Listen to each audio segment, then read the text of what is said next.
పెట్టిన short video ఫుల్గా రాలేదండి, అందుకే దీనిలో యాడ్ చేశాను. ఈరోజు సింపుల్గా లంచ్ బాక్స్లో పులిహోర చేస్తున్నాను. మా పిల్లలకి బాక్స్లోకి అదే పెడతాను. ముందుగా ఎండుమిర్చి, ఆవాలు, మినపప్పు, శనగపప్పు, వేరుశనగ గుళ్ళు, అలాగే కొంచెం తరిగి పెట్టుకున్న అల్లం, 4 పచ్చిమిర్చి,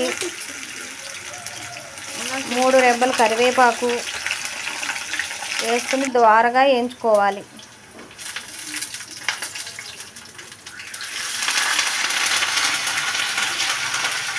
దింపే ముందు కొంచెం ఇంగ వేసుకుంటే చాలా బాగుంటుంది. ముందుగా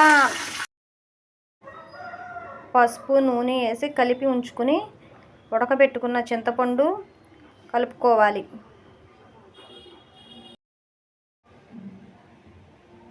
బాగా కలుపుకుని పక్కన పెట్టుకుని మనం ముందుగా తిరగమూత వేసిన దాన్ని అన్నంలో వేసి కలుపుకోవాలి. లంచ్ బాక్స్లో పులిహోర పెట్టి కొంచెం పెరుగన్నం కూడా పెడతానండి, వేడి చేయకుండా ఉంటుంది.